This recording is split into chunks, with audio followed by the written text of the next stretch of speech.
Welcome to 2Cents FC. I'm your host, Amobi Okugo, back again with my guy L. Each week, we'll be discussing topics from around the soccer world and giving you our unfiltered thoughts and opinions. This week, we're joined by Dan Vaughn, podcast host and editor of Protagonist Soccer. We're going to run down U.S. men's national team's run of friendlies, the state of American soccer star, and more American investment in European clubs. Dan, thank you so much for taking the time to join us today. How are you doing?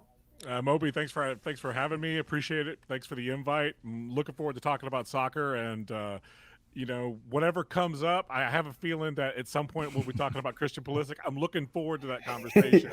But thank you so much for having me on the show. Nah, respect. I know L is like, make sure you're prepared because Dan said he's coming with some heat for that. But we already know you're like a big podcaster because you're one of the few guests that has their own mic. So talk about that. Well, the microphone's really great. I bought it and it's fantastic. Oh, you mean talk about the podcasting? I've been podcasting for a long time. I started podcasting. I was just talking about this yesterday. I think 8 years ago, approximately. I started with an MLS podcast. So you're OG in this game. Well, I mean, I wish I had the following to indicate that. It just doesn't matter. Like I've started and stopped, right? Like I've had different projects, but the most recent podcast that I'm working on is Protagonist Podcast, which is actually a series of podcasts. We focus on lower league soccer, and when I say lower league, I'm talking about 4th, 5th division, UPSL, NPSL, and now NISA, which would be a 3rd division. That's typically what we focus on, and it is a labor of love, but I enjoy it. I love podcasting. I think it's the greatest like media invention that's happened in the last 20 years, just because it's really democratized information, and anyone has a voice if they want a voice.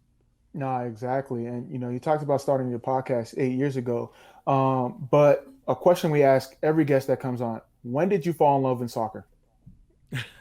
That's funny because I know that for someone like you grew up playing soccer and had a career in it and stuff. And I'd love to say that was my experience, but my experience with soccer started the way I think a lot of Americans started with FIFA, just playing FIFA with my friends. This is back probably, like I said, probably 10, 15, 20 years ago, hanging out with my friends. I'd gone through a divorce, and so I had plenty of time. I was just sitting around on my friend's couch, and he was a soccer fan. I was not a soccer fan. I was mostly an American football fan, and we started playing FIFA. And once you start playing that, you start learning, the clubs and who's good and who's not. And at the time, Manchester United was pretty much the best club in the world. So I would always play as United because, it's like baseball fans that are Yankee fans, right? Like they're the worst. But it was like that, right? It was just it was playing with the best team. And so and then on top of that, at the time, on regular broadcast, Fox Sports would play those Saturday morning or Sunday morning matches where they would show almost always Manchester United. So it was a great combination, the great synergy there. And so that's how I got into soccer. And then and for a while it was just FIFA. And then it became the national team because I just fell in love with the idea of all of these players playing together on a team, but obviously playing in different leagues and different teams, but coming together for the national team. That always inspired me. And so I even joke that I don't really have a club team now, unlike many people. Many people have club teams. I don't. I'm a national team guy. I'm going to watch the national team when they play. That's the team. I've got probably 8 or 9 kits that are just national team because that's the team I follow. That's amazing. And I know we're going to get into that later, but when it comes to your new venture, Protagonist Soccer, give us its mission and what it's all about. Sure. I mean, Protagonist Soccer is about we've got this section of soccer in the United States that's just not being covered, right? It's not talked about. It's unseen. There's no highlight packages coming out. They're not showing up on SportsCenter, and most soccer writers aren't writing about it. The furthest down most soccer writers or soccer media personalities cover, we're talking about USL and maybe USL League One, even League Two is basically ignored at this point. And so there is this whole swath of soccer in this country that's vital to the development of players and giving players opportunities, that's building talent, but it's basically ignored. And so about 2.5 years ago, myself and a couple of friends put together this website, protagonists.soccer.com, and the idea being that we would approach amateur soccer with a professional approach. And so it's not our day job in the sense that we get paid for it. We don't. Hmm. It's just constant grinding. It's writing stories on your day off. It's writing stories before work. It's writing stories after work. It's the podcasting. All that stuff is connected to that. And so we've grown a lot. We're continue to grow because there's interest there.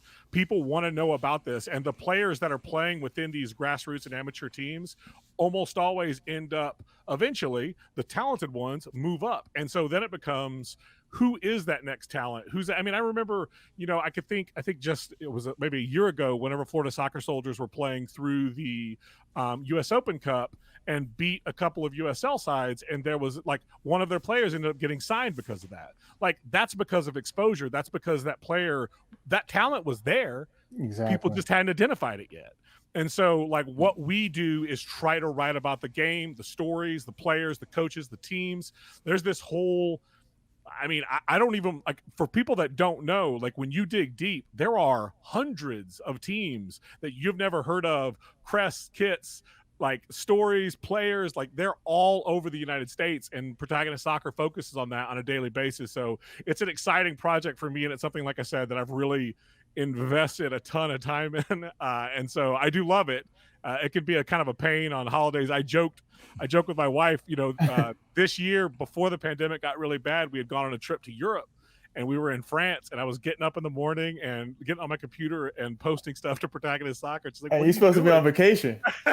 And it's like, it doesn't sleep. Like, Yeah. if I don't make this happen, so at this point, it's like myself, I've got an assistant editor, Joshua Duder, and then I've got 4 or 5 guys that write with us on a consistent basis, all volunteers. It's just about, like, putting content out. And so far, so good. We'll keep growing, and hopefully we're twice as big in a couple of years, and we'll just continue to do that. Mad respect, because that's what it's all about. I mean, I think when you talk about how you got into the game, FIFA, I mean, I feel like FIFA has done more for American soccer growing it than, actually the stakeholders. So one, and then you taking that and then building your own platform, giving others a voice and a journey that they could follow. So kudos to you, because I know myself and Elle have talked about it a number of times, that the true drivers of American soccer are going to be the ones that are, stepping out and taking action. And that's something that you have done. I think that if you're waiting for investment from safe money, it's just not going to happen. Like, I mean, we could talk about that later, but I'm just saying, like, for the entrepreneurs that are at the bottom of this game, for the operators, for the people running the clubs, for the players that are playing for free to develop their talents, like, those people have to make risk all the time for the sport, right? To grow their impact and their skills and get better and better. And I see the same thing for fans of the game. If you're a fan of the game, like, sometimes it's going to take sacrifice. Sometimes it's going to take work that maybe you don't want to. And if you don't want to, then maybe you don't belong in this game, because right now there's no money. Like, the Athletic isn't hiring someone to cover, NISA. Well, maybe they'll get to NISA eventually, but the NPSL or the UPSL or even go all the way down. You talk about the amateur leagues like Bay State Soccer League, Maryland Majors. These are really strong regional leagues. In Atlanta, the ADSL, that is a massive league where there's thousands of players practicing, growing their skills, that who knows what impact those will have later on. And those stories need to be told. And it's about, like, I always think, man, if I was a player playing amateur soccer and no one paid attention to me, there was never a story about me, like, that's disheartening. But how awesome is it? Like, we do player profiles, go in and talk to the players, interview them, and that's amazing. Well, it's cool because, like, they deserve that. Like, exactly. I know how hard they're working. I know how hard that, like, how much time they're sacrificing and stuff. And these guys are very talented players. They're just at a level, and they're working at it, and they're looking for opportunity. And if my story is the thing that they tag on to an email to some club in Latvia or something, like, so be it, man. That's great. That's a great opportunity for them. And it's, for me as a fan of the game, of the American game, like, that's incredibly satisfying. No, that's what it's all about, because I feel like from a young player's perspective, those are the stories that you can kind of, like, see in front of you, not always the, Zlatan Ibrahimovic who was getting poached when he was 12. Like, or the MLS Super Draft guy, right? Yeah, exactly.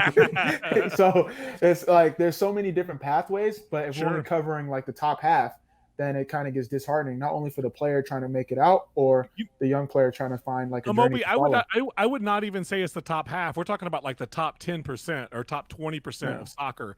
The vast, like we're like an iceberg. We're only yeah, covering that little tiny tip above the that's water. true. There is a massive body of soccer that's building talent, and that happens at the youth level all the way up. And players don't magically happen. They're like your skill started, probably first playing in your, playing at your school or playing at your middle school out in the yard, and then Yeah, develop your talents. You played club soccer, you work through that. Some guys go to college, some guys go into there is just so many paths, and all of that is happening, and most of it's being ignored. And so we're trying to fill that gap. perfect. So from the other side, for someone that's trying to get into this media space, you mentioned like podcasts being so open for anybody. Yeah. First and foremost, how do you manage all that? Yeah, because L, he put it in the show notes. He was like, no, he's like, you might have someone that's working harder than you when it comes to podcasts. And when Well, we originally did 2 Cents FC, I was like, we need to make it happen. But I was like, I need to figure out a way to make it happen. So how do you do it? how do I do it? I mean, it comes down to I think first you got to believe in what you're doing, right? Like you have Mm-hmm. to this has to be what you want, and that means, and this as an athlete. I think that it comes down to like really putting in time, sacrificing, and my wife will tell you that like the days like that, like today I'm recording with you guys, and tonight I'm recording another show with my own podcast, Nights to Say Nisa, and so like we're that kind of stuff is going on all the time, and as both of you know, part of it is post production, right? So I've got to edit and break down my stuff as well, and I do all that as well.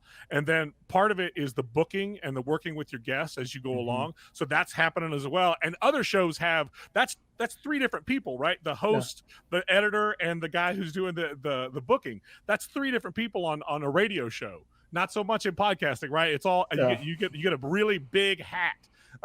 And so it contains a lot. So I'm a big believer in that you have to follow your passion.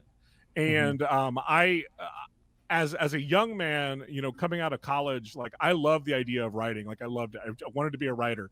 And let's be real, like there's just that time of writers getting jobs for most of us will never exist. It doesn't happen like anymore. That media is dying.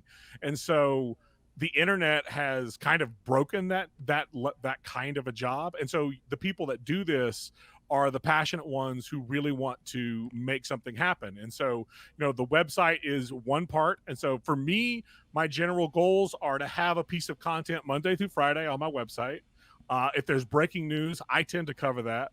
I've got several writers that write with me, and if they send me one article a week, I'm good, like for the website, because I can fill in the rest. And I'm a accomplished enough writer, I can do that. On top of that, and the cool thing is, with a landscape as big as American soccer, you can Yeah. find a story. So it ain't like anytime a writer tells me like I don't know what to write about, I'm like, what are you talking about, man? Like open up Twitter and follow some people, because Yeah, apparently you don't know what exactly. you're doing. All But right. there's that. But the podcasting, for me, I've gotten better at it. Again, you do something for 8 years. The editing for me, like I can edit a show now in 30 to 45 minutes. There was a Yeah. time when that editing was taking me 2 hours, 2.5 hours. And when you're doing that, like that is a challenge. So Yeah. you do the pre-work, you do the things that you can do in advance. And that comes down to like preparing your room, getting your sounds out, the technical, turning off your smoke detector, things like that. Like, things that, as an editor, you're going to have to take care of. You take care of those things in advance. Mhm. I've got file folders on my computer that are like all my theme songs, all of we do a couple of ads for people. This is where your ads are. This is where your intros are. You keep all that stuff organized and set up, and it saves you time later on. And I am not the most organized person in the world, but when you are spending as much time as I do it, and I also have a wife and a 4-year-old, like I can tell my wife I'm going to go in the office for 4 hours. That ain't going to fly with my wife, and I don't blame her. I don't want to wrestle with the 4-year-old for 4 hours by Yeah. myself. So I think that like the longer you do it, the better you get at it. And the more, and I joke, I keep mentioning these two podcasts I work on. There's actually a third podcast, 90+1, which is my US men's national team podcast, which we're just starting to develop with my co-host Damon out of Denton, Texas. And that's another podcast I work on. It's a US men's national team podcast. So there is I've never met a project I didn't want to run with, Yeah. and like I'm willing to put the work in to get it done if it's worthwhile. If it's not worthwhile, I ain't gonna waste my time. And I think you also that's probably another skill that you learn over time is that Right. what's worth my time? What do I need to make that decision? Like I love that video games. Like I mean I mentioned FIFA, but like I'm an Assassin's Creed guy, so I've been playing Valhalla, the newest game. Uh-oh. Love that game. Uh-oh. Like, love it. Like You if you trying could to you trying to join 2 Cents gaming team or sign me up. I'm there. I'm not going to contribute much, but whatever. I'll explain. But like I love like Assassin's Creed. I love the tie-in of history and like action. Like I'm down with that. Like, I really enjoy that. But then like I watch my friends play. They're given like 5-6 hours a night to this stuff. I can't do that. Like I don't have that time. I've played FIFA now with like guys that are half my age or in their mid-20s, and these guys are murdering me. Like I played some guy from work and he beat me 11-0 and the last goal was scored by his keeper. Like come on, man, what are you scoring with your keeper for? What disrespect? 3-0 skunk. There's no 3-0 reason. skunk. Those are the rules. There's just no reason for that. Like, you do not need to do that to an old man like myself. That's not right. That's not fair. And but I'll just say that, like, again, it comes down to prioritizing. And if you believe in a project and if it is your passion, you're willing to make those sacrifices. And so, like I said, it's going to take me longer to beat Assassin's Creed than I would like to. And I told my wife, I was like, you want a PS5 for Christmas? And I said, no, like, I don't have time for that. Like, I will next year, probably at some point. I always say when the bugs are out, like the old game systems always had bugs, but just like, I'll wait and see. I'll get there when I get there, when I got time for it. But right now I don't. And, the pandemic has been, I think, an opportunity for a lot of entrepreneurial. And when I say entrepreneurial, I think a lot of people think money making, but not just that, but just the thought, like the explorers, the voyagers, the people that really want to push an idea forward. It's given a lot of us time to do that because there's less distractions, man. Like my wife and I don't go out to eat very often anymore. Like you just can't. It's not safe. Work is different. Like it's those things have freed up time in our lives, and you can make the most of it, or you can wallow in it and do nothing. And I would rather make the most of it. Nah, respect. That was like a masterclass on priority management, podcasting, and all. Sure. Let us know when you're gonna sell that course. Hardest working man in American soccer right here. Yeah, I wish. I wish it paid off. No worries. Nah. Talk about that. So talk about like the people that you've met through soccer. You mentioned someone from. I assume you're not living in Texas. You're covering all these lower leagues. Talk about like the people that you've met, and then people that you like some good follows, because you talked about like getting into writing and don't follow Carson. Let's just go ahead and say that. Don't follow Carson. That's a waste of time. You don't need that. You don't. I'm joking. Now BGN does good things, and Carson's doing great stuff over there. He's a friend, and I enjoy messing with him. He messes with me too, for the record. But I like to wait until like he's in a good mood and then just zing him like on Twitter. It's good times. But yeah, so obviously at Protagonist USA is a great follow. That's our Protagonist handle. That's where we handle. It would be Protagonist Soccer, but Twitter don't let us have that many characters, so it's Protagonist USA. That's a great follow because we're always retweeting and sharing stories from lower league soccer. It's sort of a one-stop shop for someone that wants to get into soccer fandom and wants to find connections. I'd recommend Non-League America is another great follow. Steve Bailey out of Chicago. Yeah. I think he was He's on had the him show on last actually. week. There you go. Okay. We tapped in. We give lower leagues love out here. but Steve does really good things with his documentary projects, and I'd even suggest looking them up on YouTube. There's a lot of really great documentaries that he's done. They're short mini docs. They're like 20 minutes that you're going to invest and learn about a club and learn about what lower league soccer is about. I think he's a big follow. But I'll tell you, like, I'll be real. Some of the coolest things that I've done, and probably it's what I would describe as the pay. Like if I was going to pick a pay, it's like I've met so many, like, I mean, I would say they're famous, like people just because of soccer. I mean, aside from his crappy politics, but Alexi Lalas is a guy who I've met and talked to. Marcelo Balboa, I've met him and talked to him. He's been on my show. I've got his number on my cell phone right now. Chris Wondolowski, that's a payoff for me at a level, like as a fan of the U.S. men's national team. Paul Caligiuri, I've talked to him. I've talked to Eric Winalda. Like those are people that, I see as like sort of like the heroes of the U.S. men's national team program.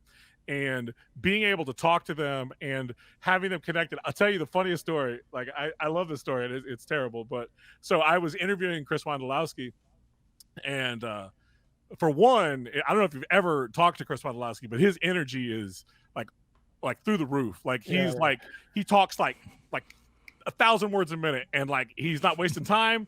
If he can tell you yes or no to a question, that's what he's going to do. And so it's like, as a podcaster, you know, I had like 20 questions, and it was like 8 minutes in, and I was done. I was like, oh no, this is the worst interview ever. Like, and not because of Chris, but just like I wasn't prepared for the kind of energy that was coming off of him. And I got to the point where like I had exhausted all of my questions. I had nothing else to say to him, and I was just like, I said, Chris, you know, I know I talked a little bit about the miss against Belgium, and like I was like, this is like a big deal for me, and like I was like, as a fan of the U.S. men's national team, like I want to talk about this. And like he was cool, like totally understanding, and not offended or embarrassed. He's just, Chris is like, I don't know, like it's almost like, so coming into that interview, I used to make this joke about wandoing a shot. And it was that idea of like, you know, you just pull too much power, right? Like Conrad against Wales, wandoed the hell out of that shot, like over the bar, like it was never going in, but man, you hit the hell out of it. Like, and I told him, I was like, I want to apologize to you, like that, like as a fan of the U.S. men's national team and a fan of the program, and like and how I felt after that match, like I like resented him. And like I'm not saying every fan gets that opportunity, but for me it was an opportunity. And like he stopped, and like again 1,000 words a minute, he stopped and he goes, and just real calmly like, thanks man, I really appreciate that. And like for me as a fan, like it was like real, like I was sincerely apologizing to him, because you know he never heard anything I ever said about him, and like the insults I've thrown about his game. But like for me, that was like really cathartic. Like no, I didn't put it in the podcast. I deleted it out. In fact, I actually clipped it out and sent it to my friends who know me and the things I've said about what I was like, you need to hear this. I want to show this to you to show that I'm a better man than I thought I was. But like it's those kind of moments are like the payoff. Like that makes you, and it's so cool, you know. I've talked to media types, you know, I know like Pablo Maurer. I've talked to Charles Boehm. He's a writer, writes about MLS a lot. You know, Rob Stone, I've talked to him. Like those are lots of guys that I've met, that the cool thing is like they're willing to help you. You know, they'll make connections for you because they know you're grinding at the bottom, and if they can help you, they'll help you.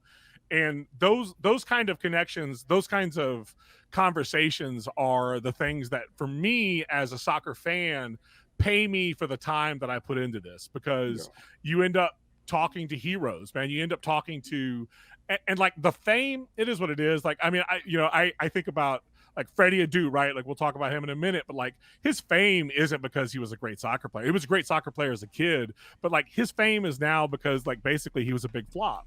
And like guy, I know.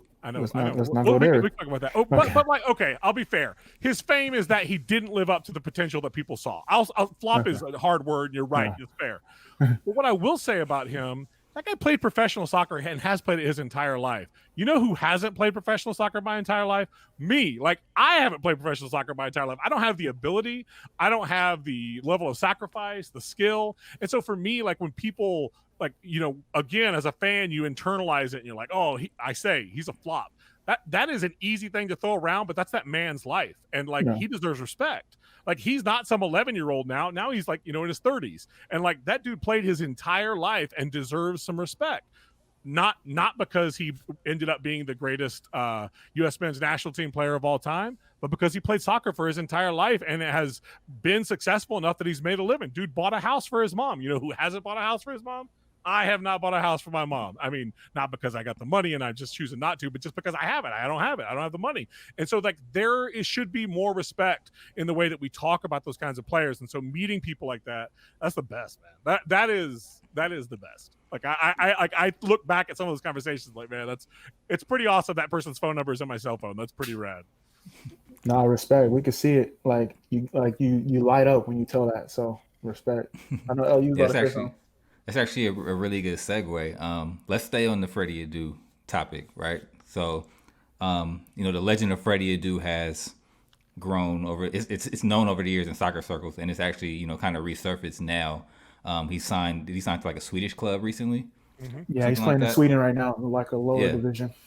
yeah. So he recently signed to a Swedish club, and your good friend Grant Wall did a podcast series on him, or started a podcast series on him, kind of telling his story. So if you don't know who Freddie Adu is, definitely Google him. But he was basically supposed to be like the LeBron of American soccer. So he was coming up right around the same time LeBron was having all this hype, like in 2003. Freddie was like, what, like 11, 12? He was super young, right? And he was supposed to be like the face of American soccer. He was like a The next phenom. Pele. Yeah, the next Pele, right? And he signed the MLS at like 14 or something like that. Yeah. And like they were like basically, you know, relying on this dude to carry the face, be the face of the league at 14 years old. Like imagine that pressure, right? So my question is so it's like twofold. So like, why do you think Freddie never reached his potential? And then also, what is it going to take for an American star to reach those like LeBron levels here in the States? Okay, well, I mean, obviously that's two different questions, right? And two like big different questions.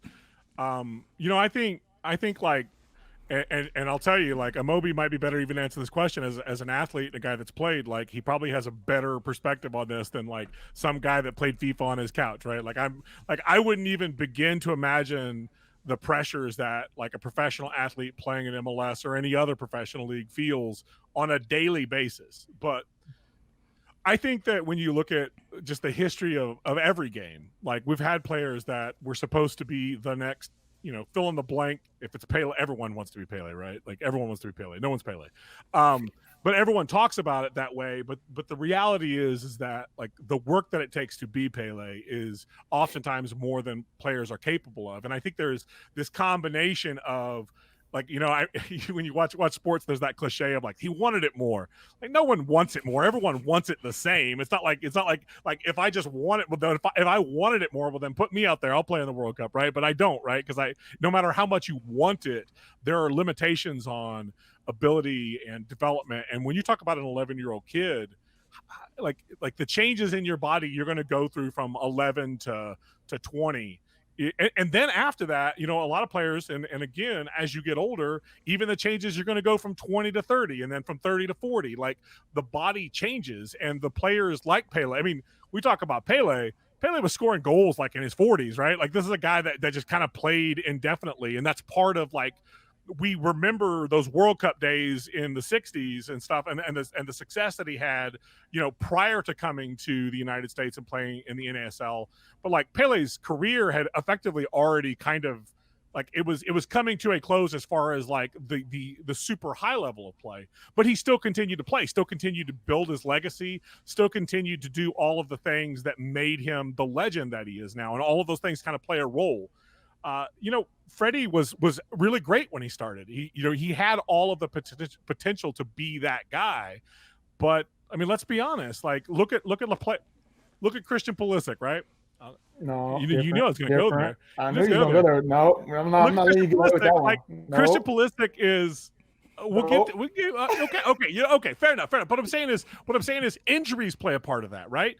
What club you end up, look at what happened to Josie Altidore. Ended up on the wrong EPL team that didn't have an offense that worked to his skills, and he wasn't able to do the things that everyone thought he was going to be able to do when he was there. And there are players that have gone to those big leagues from the United States that have been. Look at Clinton Dempsey. Clinton Dempsey is one of my favorite USMNT national teams. That is, by the way, the dream get. By the way, that's number one on the list. If I ever get Dempsey, he ain't gonna talk to me. That's okay. But like that is like players like that, the McBrides, Deuces, like players like that have gone over there, been successful. They're few, they're far between, and it is because the players that play in the Premier League or those the Liga or the top leagues are the best of the world. And when we're talking about a single 11-year-old, like if I went to England, there's probably 30 11-year-olds that are on 100 11-year-olds that are on people's like lists of what are they going to be. Now, I think that also in that country, they have tempered expectations as to what an 11-year-old might achieve and how those people might flame out. But if you've got 100, you might get one out of that 100. But if your chances are 1 in 100 and there's only one of you, well, man, you got 99 chances to not make it to be that one. And like, you got to be real about what your expectations are of a player that young. So I think that I think that listening to his story, and I'll give Grant Wall credit, first episode, pretty good. I'll just say that. I'm not the biggest Grant Wall fan, and I have reasons, and if you want to get into that, I will talk about that. But I will say that his story, like the immigration story coming from Ghana and the things that he dealt with, like as a young man, like that stuff is not stuff that people typically point to. And so I'll give credit to Grant Wall because that story is not one that, like that particular element of the story, I was not aware of. I did not know that was, I knew that he was an immigrant, but like to what extent, like single mom trying to survive, I didn't know that stuff. But that also, like, we should think about that. Those are pressures that are put on him. Look at the success Christian Pulisic had, who comes from a family, I know, right? Comes from a family that is middle class, has the money to put him in club soccer, is doing all these support things all the way through, preparing it, happens to have the right passport to get into the right countries. Like all of those things happen to line up for him. Let's talk about it. There's also a black-white thing here, right? Like, in other words, Christian Pulisic is a white kid from middle-class Pennsylvania and has certain advantages that a Ghanaian immigrant kid who comes from a single-parent household who's just trying to survive does not have. And yes, he did get that contract early on, but look what he did with the money. Didn't go crazy with it. Spent money on his family, took care of his family. Like he's like the definition of an immigrant success story. And in that way, let's credit him for that, right? Because that is a success thing. Maybe he's not the greatest soccer player the United States has ever seen. He's probably not in the top 100 greatest U.S. players ever. But the reality is that he was great at 11, and it just didn't pan out. And I think that, again, going back to the idea, if your chances are 1 in 100, 1 in 1,000, 1 in a million, I don't know what those are. When you're just one, chances are you're not going to make it. That's what I say. Like who am I? I think that asking athletes about those kind of questions it's a better route, because I can tell you why soccer blogs fail. Okay, like if you want to ask me about that, like I know why those fail, because people aren't willing to sacrifice and work hard, but it still takes luck. It takes it's about who you happen to talk to and who they know. And I'll tell you, like all of those things are comparable because it's success in just a different field, maybe a less famous field than, being a really successful soccer player. But in the end, that's what it comes down to. And I think that we should celebrate the life of Freddie Adu. He's not dead, right? He's probably going to become a coach at some point in his life. Let's celebrate that, man. Dude made a living, took care of his family. As the podcast put it, like his mom hasn't worked a day in her life since he got that contract. That's awesome, man. I wish I could do that for my mom. I couldn't. So let's celebrate that. Yeah, no, respect. I was like, right. So hold up, 100 men's national team players. Oh God! If you're gonna ask me to name 100, no, I'm not asking you to name. I'm just saying that's tough. Yeah, you get Marisa Do on the show, man. Like that guy is significant, right? No, I mean, I'm saying that Freddie Adu maybe didn't live up to the hype that we wanted him to, right? Yeah, that's fair. Like when we talk about LeBron James, if he could have been a great player, right? He could have been an all-star, and it would not have been. He's won 5 championships. It's not good enough for anyone. No, 4. Let's not give him that 5th yet. I thought. Well, I don't follow basketball, so okay, 4. Okay, I know he won 3 with the Heat. He won 1. No, he's won 5 because he won 1 with the Lakers, right? 2 with the Heat, 1 with the Cavs, 1 with the Cavs. Lakers. Heat. Yeah, got 4. He should have won 3, but he choked. So He should have won 10. Did he lose 10? He missed the whole. Right? Yeah. That's the perfect example right there, right? Like he should have won 10. The greatest player in our sport, in that sport in particular, I think, is Michael Jordan, right? Most people recommend Michael Jordan, Wilt Chamberlain, Bill Russell, all those players that we put them in the top, right? Yeah. But we point to Michael Jordan and say, that's who we say, right? You're the next Michael Jordan, Kobe, the next Michael Jordan, which he was not. But the thing is that how good does LeBron James have to be to live up to the hype with him, man? Like that guy was not just coming out of high school, it's like coming out of middle school and people talking about this kid. Right. Like how good could he possibly have been? And if he had just been an all-star and maybe had won 1 championship as a bit, as a role player. What if he had the career of Kevin Love, right? Who was a guy that contributed and people knew his name, but he's not in the top 5 of the NBA at any point. We would point to that and say he was a failure. Look at Freddie Adu's life. Freddie Adu has been a professional athlete for close to 15 years, probably actually closer to 20 years now. Over half his life, Yeah. Like, that's incredible. That is absolutely incredible. We should honor that. Like, that's, even if a guy plays 6, 7, 8 years, we think that's incredible. This is a guy who's made a living playing his sport, and we should celebrate that. And yes, he's not the greatest, U.S. men's national team or U.S. player ever to be. That's okay. That's all right too. No, yeah, respect. And I should talk about basketball. I'm the worst. Like, my knowledge of basketball is pretty thin. No, I mean, but you like, because Freddie's someone I play with, growing up, going to residency. He was like the guy that everyone talked about, like Freddie in residency, all that. And then I had the chance to play with them. I actually have a funny story because, like, growing up, like him being like African American, African immigrant, he had like Freddie poster on the wall. So then, once I started playing with him, the first thing I did when I got back to my family house in off season, I was like, took that thing down. I'm like, how am I gonna have a poster of someone I actually play with? Like, no, that's the first thing we're gonna have to fix. But yeah, Freddie, like, he's crossed all the boxes. He's played Champions League. He's played for the U.S. national team. He's done his thing at the youth level. He's played overseas. He's played in MLS. Obviously, it didn't go as we all thought, but he's had a more successful career than 90% of professional soccer players. But when it comes to that situation, being basically the man of the house at 11 years old, can't even imagine. Coming into money, like you're coming into money at 14, you don't have any idea how to handle that amount of money, and then you're coming to a team, DC United, that's stacked. They have a lot of good players, and a lot of players, international caliber, international talent, and you got a little kid that's coming in making twice, 3 times, 10 times as much as their salary, with a coach that, as we all know, Peter Nowak, one of the greatest, in my opinion, one of the greatest coaches that I've had, even though he's a mad genius.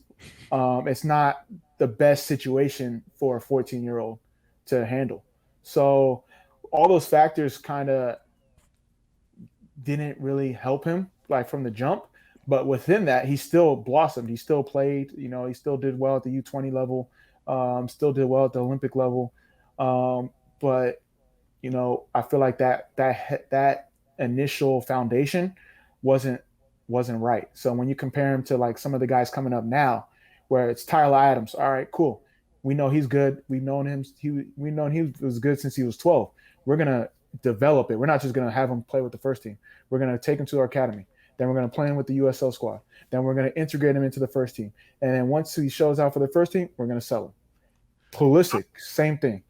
I would say, Moby, on that fact, like, I when I grew up, I lived in Cincinnati for about 3 years in this would be the mid 90s.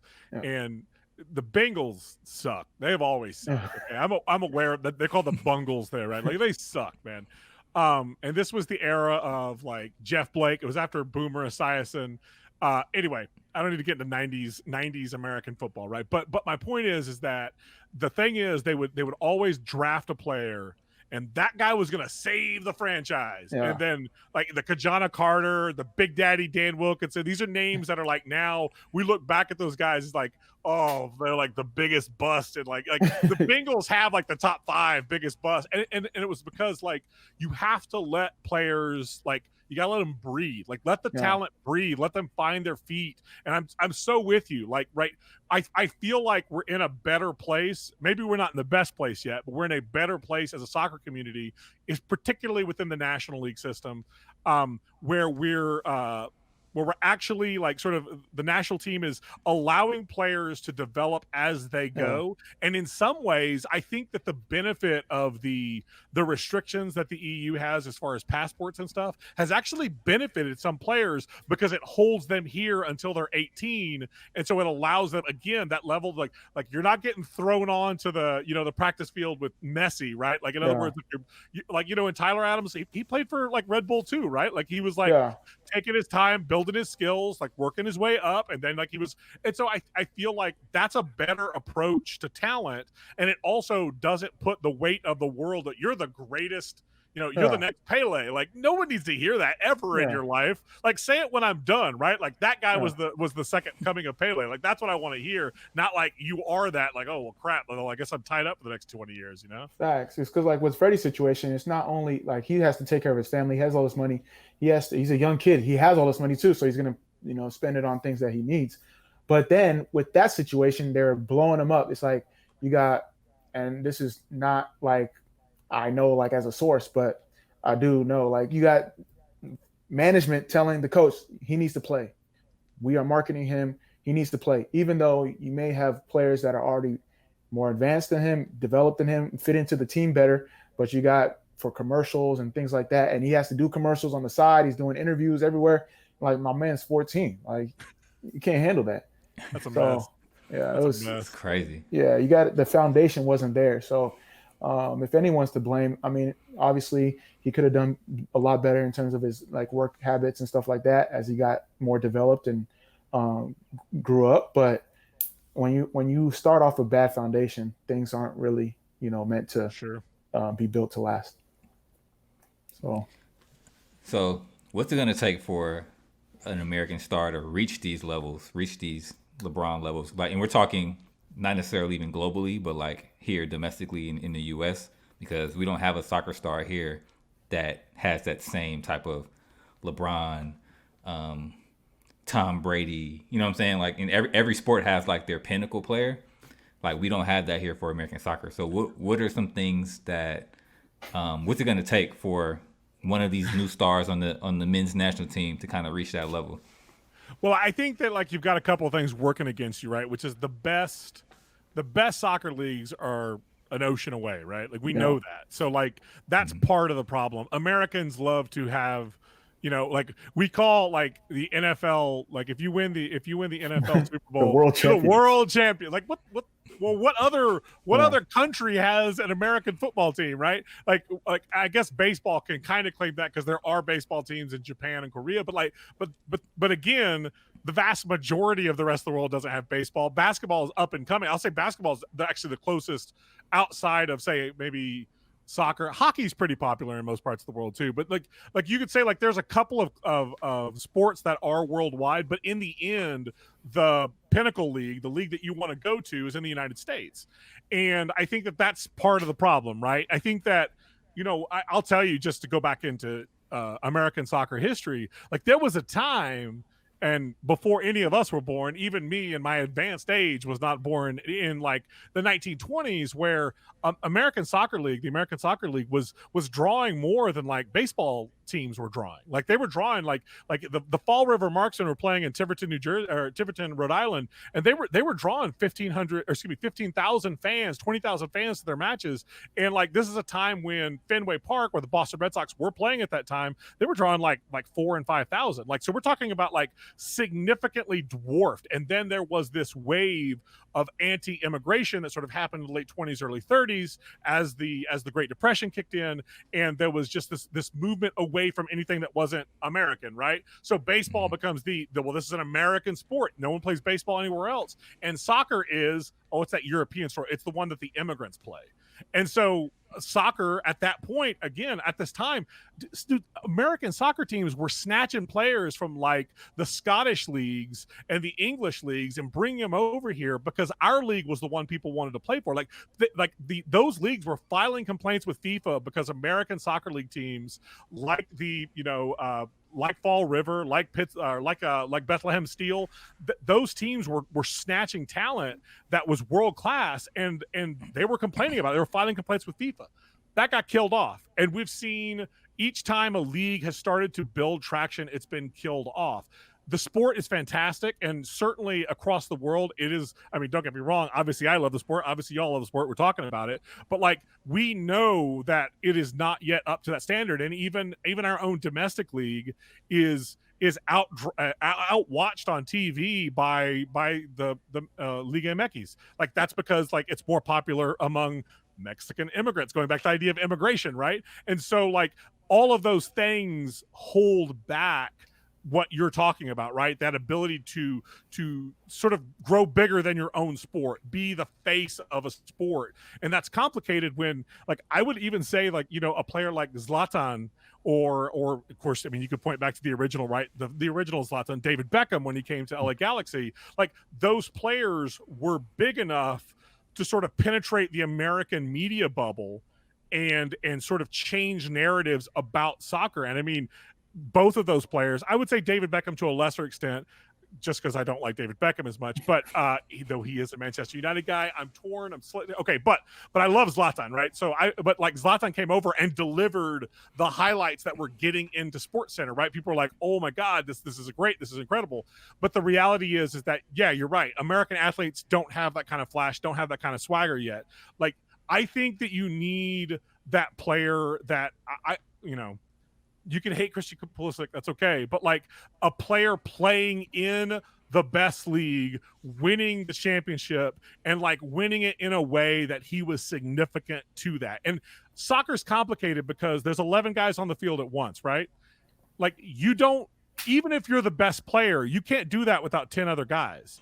And I would even say, like, if you talk about basketball, like LeBron James single-handedly can like make the Cleveland Cavaliers win a championship, right? Even though they sucked. And like most people are honest that if you took him off that, and you've seen what's happened to them since he came off it, like they struggled after that.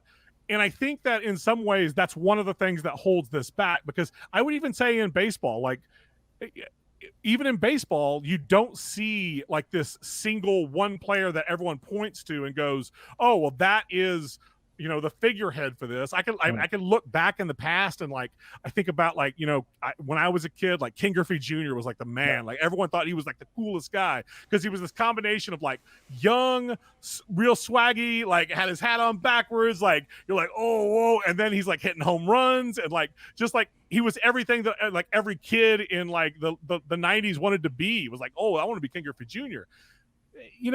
I try to look for that now, and you don't see that anymore. Even in football, like I know you mentioned Tom Brady, but Tom Brady's had to win. I don't know. I won't say how many Super Bowls. I think it's 6. Am I right? I think it's 6. I don't want you guys to call me out after my my LeBron James debacle. But like like he's had to win that many championships to get there, and what else? He also has to be like kind of. I don't think he's good looking, but like he's sort of like a model looking guy, right? Like people look at him like, oh, look at that. Like, but the reality is that sport requires a helmet, and so that you got to be good looking to shine through. So I just think that there are like certain things holding soccer back fundamentally, as far as like, again, the internationalists. I would say if the U.S. men's national team could get real traction in a World Cup, and I mean like you need to make it past group. Maybe be one of the final 4, like get to that level. Then I think you see that, because like when was the women's national team significant?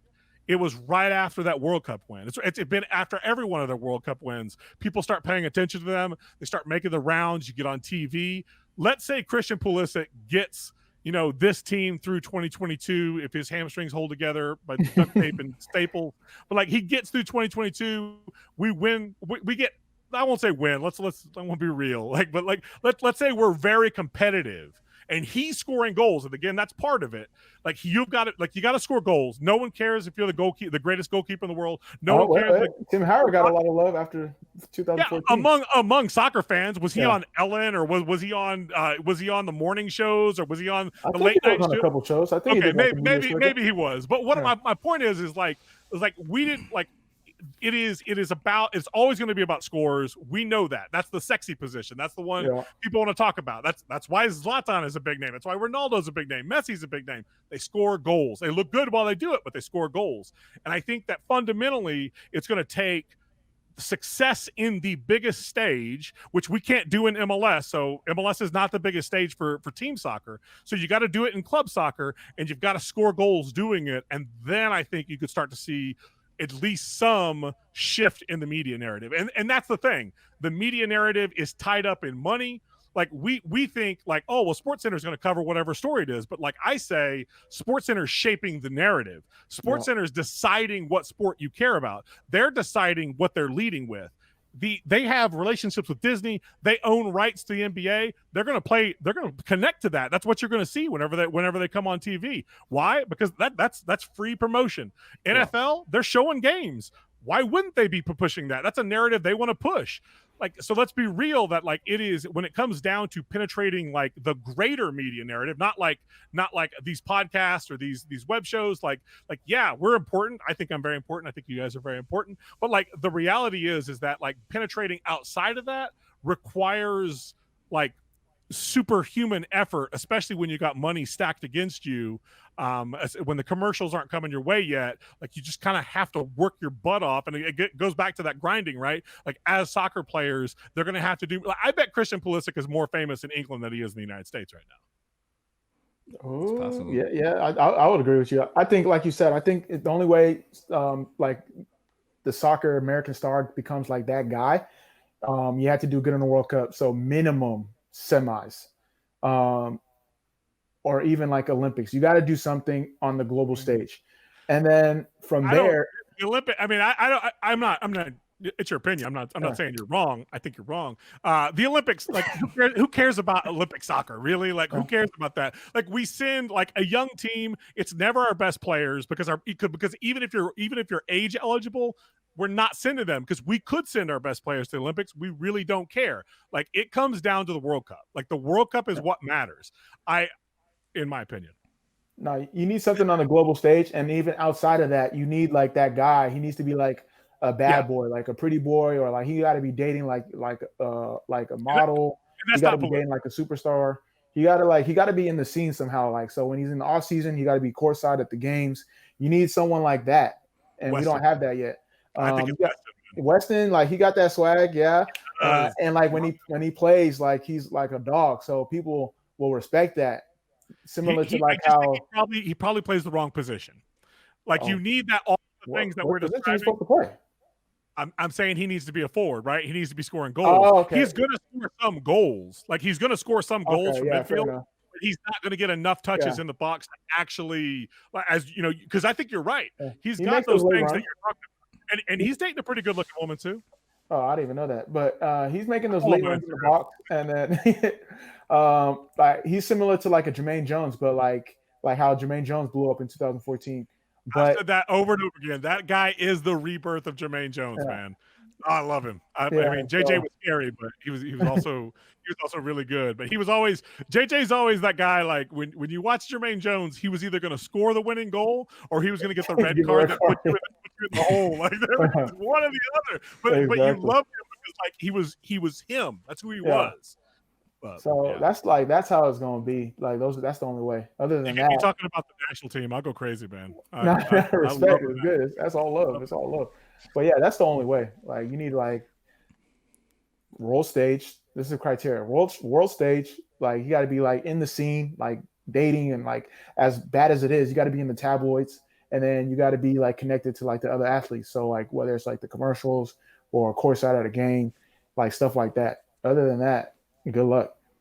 Yeah, and it doesn't help going back to the idea of MLS. MLS is not quite to the level of those world leagues, the ones that we can point to across the world. And so because of that, if you're the best player in MLS, you're probably going international, right? Like, you're going to go to another league. Like, Tyler Adams was in MLS long enough to sell his rights. Well, I mean, I guess Red Bull shifted him, right? But like those are the kinds of things that Weston McKennie was in the MLS system long enough to develop and then move out. And that is like, you know, even international players that have come here, like Almiron, who played in Atlanta United, like that's a player that came to this country, really, I mean, was amazing there, right? And then eventually left. I guess you could point to Joseph Martinez as the opposite example of that, right? Because he stayed.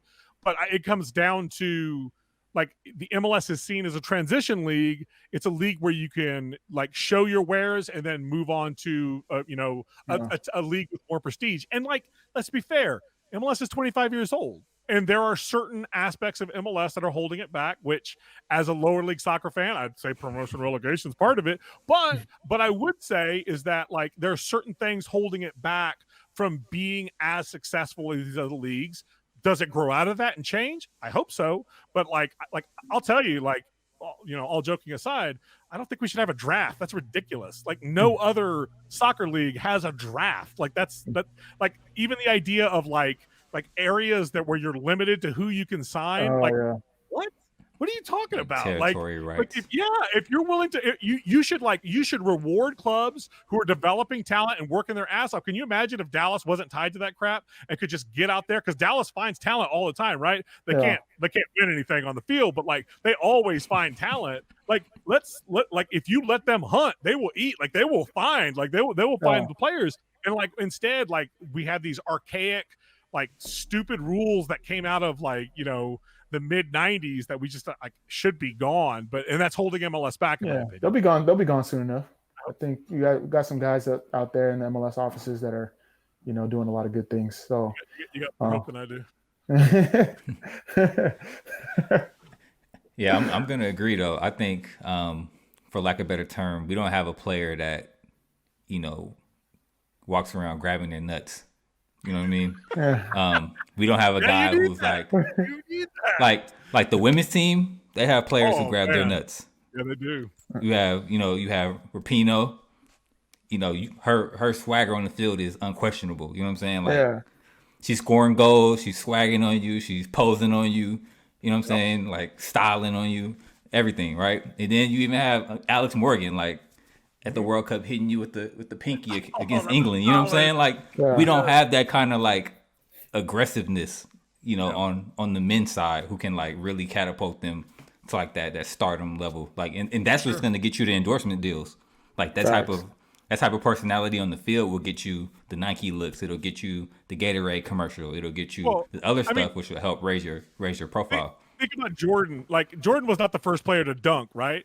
But he was that first player. Well, maybe not the first player, but like he was known for like the tongue wagging and the jumping from the gold chains. The gold chains, jumping from the free throw line. Yeah. Like, he wasn't doing anything that no one had ever done. He just did it in a way that just sort of like, and people were like, oh man, who is this guy? And like, that's what you need in soccer, man. You're totally right. Yeah, so let's stay on that though. Let's stay on the men's national team. So recently they had a nice little run in Europe. He's ready. You see him jump up like. They had a two friendly games. They played Wales and they played Panama. So it was an all European squad this round. They left all the US based guys home. So how do you think? So I'll let you start first, Dan. How do you think they fared in these two friendlies, and what are you seeing potential wise for this team? I think that, like, for the people that are drawing really big like lessons from this, like, let's be fair. Like, when they played that first match against Wales, they had one practice. Like, who would be good at any system after one practice? And most of these players had never been in there. Reggie Cannon was joking afterwards that he was the quote unquote veteran on the team. He's 22. Like, I had to look it up because I was like, how old is Reggie Cannon? He's 22. Like, so like Sebastian Lletget was like the oldest. I mean, I don't know how old John Brooks is. I'll be honest with you. I know his hamstrings are 38 or 350 years old, but like when Sebastian Lletget was probably, I think the oldest player. He's 28, 27, 28. So like, let's be real about what our expectations are. So to me, like, when you watch those matches, what you're looking for are like general things that we can say about the players. And like, I mean, obviously, I think a lot of people are excited about Yunus Musa, which I don't think any of us knew who he was until he played for us against Wales. And like, I'm sure that there are some fan of like English developmental soccer is like, I knew who he was. I'm like, well, okay, well, you're not here following the U.S. men's national team, right? Like, like, he just wasn't on anyone's radar. And who's watching Valencia play right now? I just, not that many people, I think. But my point is that like, Yunus Musa is exciting. I think that like the general things that you can take out of those friendlies is that there is a ton of talent, like raw talent, speed. Like, I just watching how fast our players are, Dest and Cannon, especially in that second match against Panama. And I know Panama is not Panama of old. Like, this is a different Panama team, and they're not really very good. I don't think they were great before, but they're definitely not good now. So like just watching how fast those guys are up and down the line, recovery, watching Weston, man, Weston is like, it's like a breath of fresh air, man. Just watching Weston. When you see like that midfield of Weston and Tyler Adams, and then, Yunus Musa and these friendlies, like, you look at that and you're like, that could be the future they're moving forward. Like, I want to see those names on the board every single time we play a significant match moving forward. Now, we don't know what injuries are going to come. Obviously, Tyler Adams has had issues with injuries before. Hopefully that doesn't come back. Obviously, we could talk about the fact that Christian Pulisic didn't play in these friendlies, right? Because he had that lingering sort of injury problem. John Brooks only played one of those matches, and there's a reason why. It's because John Brooks is Mr. Glass. Like, we have to be careful with this guy. I love John Brooks, right? Like, he's probably probably the best option we have. Well, it's not even probably. He's definitely the best option we have at center back. And like the reality is that like we need to wrap that guy in bubble wrap until the next time we have a significant match, because like I do not want that guy to go down. He's just too good. His passing is so good. It's like he basically he adds an offensive player from the back line in a way that you just wouldn't expect a center back to be. He's just that good.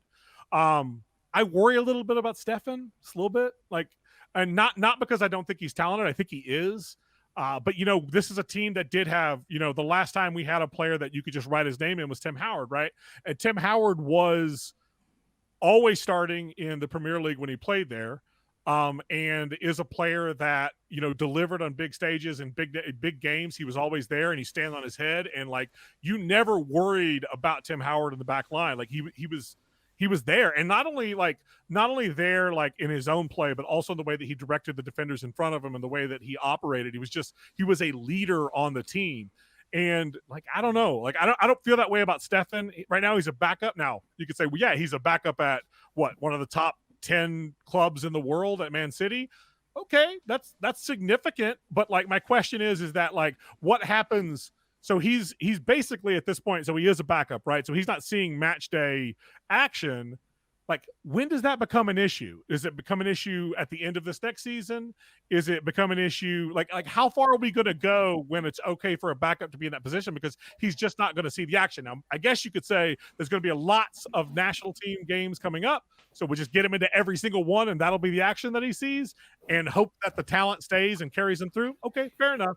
I think that, let's get to Christian Pulisic for a second, because I do want to talk to this guy just for a minute.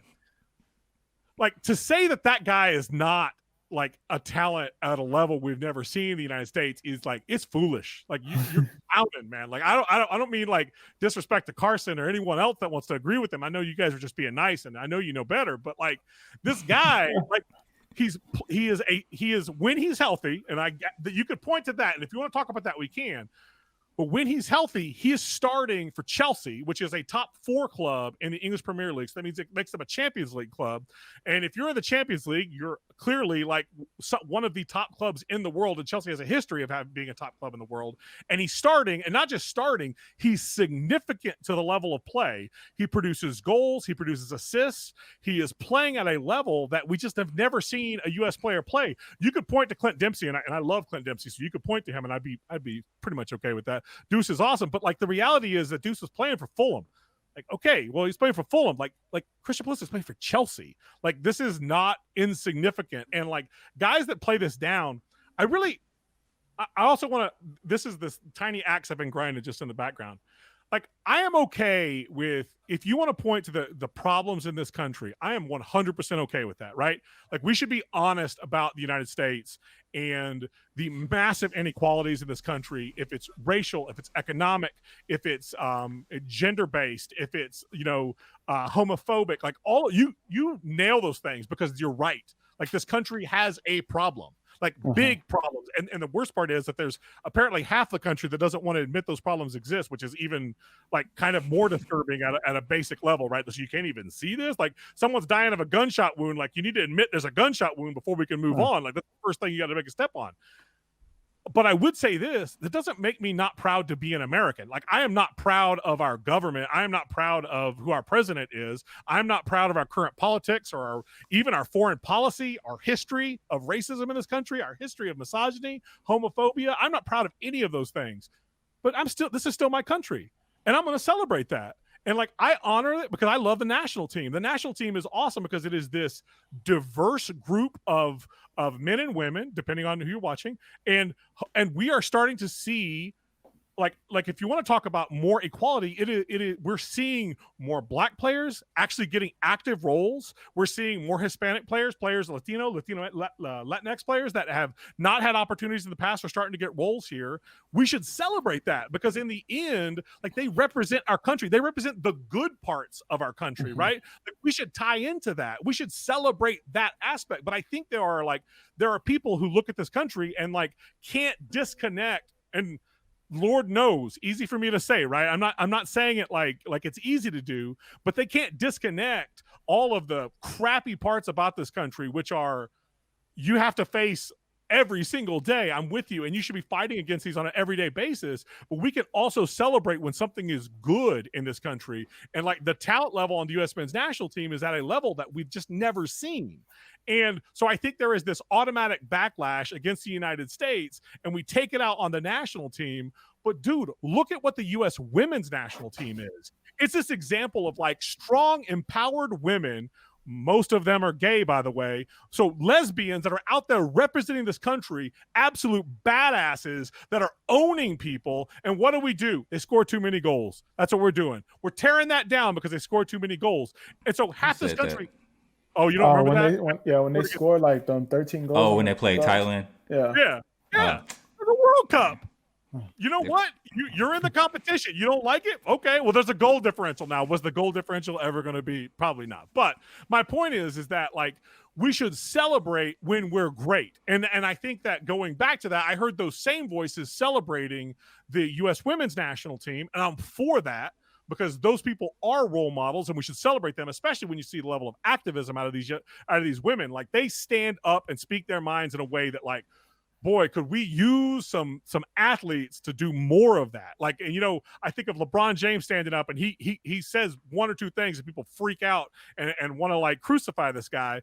But like the women's national team saw that and they say, you know what? We'll double down, we'll triple down, we'll quadruple down. And every one of those players has stood up and said things that has brought fire. I mean, when is an active president like calling you out? Like how crazy to be singled out by Donald Trump and Megan Rapinoe's like, nah, we're not going to the White House. Like, hell yes, you're not going to the White House. You're a badass. Like, you don't need to go to the White House. Like, and I can celebrate that. And so I think we should do the same for the men's national team, which is like, yes, we have sucked a long time. And I am aware of that. And I look back to that, you know, I could think back to the matches that USA versus Algeria match, man. I think about that match and how excited I was as a U.S. men's national team fan watching that goal go in from Donovan. I think about matches like that, and they give me pride. They give me pride in what this country can be, about what our players can be, about what they represent, the best of us. And it is not. I don't think that you should ever like feel embarrassed about rooting for your national team. Now you turn that crap into some jingoistic garbage where you're talking about, you know, nationalism. Well, I'm not for that. Like I'll decry that to the day I die. Like I don't need that crap. But like you should still be happy to celebrate your national team because every other country in the world is doing this. You don't think they've got warts too on when it comes to their foreign policy or their domestic policy? Like those countries also celebrate their national teams. Why can't we celebrate ours? So I wear this. Oh, I figured it out. Yep, I wear that badge. There you go. I wear it with pride because it represents what we can be, not what we are. What we can be. Yeah. Oof. Okay. So I don't. So I don't know that. And we'll bring the homie Carson into this. I don't know that Carson said anything bad about the national team. He just said he doesn't think Christian Pulisic would be that guy. You know, a top 15 player. And we got into that, right? Top 15. Yeah. Well, top 15, like you can. If I make the criteria small enough, then yeah, Christian Pulisic is not that guy. But I don't like how many top 15 players are there in like. Yeah. Well, I mean, he said 15. He wasn't world class. That was the thing. He said he wasn't world class. That's the word that I was going to point to. And you're telling me world class? Yeah, he's a starter for Chelsea. And I'm sorry, he also a $70 million transfer player. He was a starter for Dortmund until another world class player kind of bumped him. I get it, but my point is that like. He's a player that clearly is what I would describe as world class. Now, whenever you poke into that and you say, well, top 15, well, if top 15 is your world class, man, that's barely a starting 11 is your world class. That's pretty tight, man. Yeah. Like if that's your definition, like you're drawing that line so tight that like, I could probably name your top 15, right? Like just off that. And then what do goalkeepers make it? Are we going to put goalkeepers in there? Like, I just think that again, we should celebrate Christian Pulisic for what he is, which is a great athlete that's showing well in one of the best leagues in the world for one of the best teams in the world. And that's incredible because we just haven't seen that before. And that's something to be celebrated. Now, you know, who he's liking on Instagram and stuff, that's not, like, I don't celebrate that stuff. Like that's not, and again, at some level, like if he got more outspoken on that stuff, I'd probably have a problem with him then, and I probably wouldn't wear this shirt nearly as much. But my point is that we should celebrate him for what he is and not tear him down for being American. Like, because effectively, to me, that's what's happening. Like, it's almost like if this guy was Spanish or French or, you know, Belgian, we wouldn't have a problem with that. We would just talk about him just being another player that's really great, that's playing for a great team. But because he's American, we got to tear him down. And, like, kind of bums me out. Let's celebrate it. Like, that's awesome, man. That guy came from Pennsylvania. Like, I've lived in Pennsylvania. I'm not Christian Pulisic, but, like, that's kind of cool. That's kind of a cool thing to celebrate, that this guy's playing for Chelsea from Pennsylvania. No, respect. No, yeah, I was kind of like, oh, okay, that's a tough take when he said that. So okay. You definitely had to ask him. Now Carson has a lifelong enemy. It's all right. He's my nemesis now. It's all right with me. All right, so real quick. So who do you think in I know this was an all Euro squad, like of the US based players, because there's going to be another camp with like all US based players. I have a feeling the Euro squad is going to be probably the main squad with some US players sprinkled in, right? So who do we think can fit into this squad from the US pool? It's hard to say. I mean, I think right now, if you looked at the current squad and you said, where is there a player that's better than what they have currently? I mean, it's hard to find the spot, right? Like, I mean, you'd have to look at those places where we're seeing the players that aren't quite developed enough, you know, probably at striker right now, right? Like you'd say, well, Conrad wasn't quite there. He might be someday, and he's certainly playing for a great team in Barcelona. He's riding the bench there, but maybe someday he gets in, maybe he develops and he's there. I think that in the end, like, you have to count on Berhalter doing some of the things that he's always going to do. So, like, anyone that doesn't, Jossie's artist. I'll be fair. I want to be fair to Jossie. He's done what Berhalter's asked him to do, and that should earn you a spot on any club's team, right? Like, if you are doing what your boss asks you to do, then why wouldn't you have a job? Why wouldn't you have the opportunity to come back and win it? I think Altidore is still going to play a role moving forward. We'll see. Again, I know we talk about old, like I think he's just barely crossing 30, I think. But like, he's not that old, but he's gone through some wear and tear, and his legs ain't what they used to be, and he's struggled with injuries at times. So I think that, like, I think you have to look at it as like, we'll probably see those kinds of additions. And then I think like we'll be real, like, we've got 3 different big competitions going on at the same time, because we've got World Cup qualifying, we've got the Nations League still going on, and we've got the Olympics coming up. So I think there's going to be all kinds of opportunities for these players to get in, and so we will see a lot of MLS guys. I mean, like, if we look at how like Matt Miazga and Tim Ream played, well, why wouldn't you give Walker Zimmerman another run? Like, why not? Like, I for years complained about Iko Para not getting like more run with the national team, because like, he was clearly the best defender in MLS. Why not give him the opportunity? So I think that there are those spots. I know that like Philadelphia has done a lot of development of players. I'm trying to think of that guy's name. It's not coming to me. Mark McKenzie. Thank you. Yes, yeah. Mark McKenzie, who, by the way, seems to be destined for Europe very soon. Yeah, for sure. I think that some young players, probably players that we don't even know yet. I mean, I think that you could also point, of course, to like Paxton Pomacall. Will probably play a role as we move forward. I think that I think that there are those bit players, and of course, like, let's be honest, Jordan Morris is going to get to play. Like, Jordan Morris has played too well in MLS to ignore him. And does that mean he's a starter? I don't know. Does it mean that he has a role? Probably. I don't see why not. Again, considering how many squads we're going to have to put together to play, and you can't put Gio and Pulisic and McKinney and Adams on every one of those squads, right? Like, those guys are going to probably, if I was judging the importance, it'd be the World Cup qualifying, and so you'll see them play there, and then we're going to see lesser squads play, and they're also important because who knows who's the next guy, right? The next guy to stand up and develop, because Tyler Adams was playing for Red Bull before he ever went across to play in Europe. So like, there are players playing in MLS currently that are developing their talents, as we've talked about, talent development, that we don't know who that next player is. And even as we watch right now, I would argue that just the size of the window still moving forward, there's probably players we haven't even thought about yet that are going to be playing a significant role in these squads just because the opportunities are going to be there. Yeah, you bring up a great point. No, I think I mean you got the Jordan Morrises of the world, and you got Aaron Long as well, Walker Zimmerman, guys like that. I think you're going to I see a forgot new about Aaron. influx of some MLS players. Chris Mueller from Orlando, Matt Turner, guys of that caliber. Obviously, guys Sebastian Legit.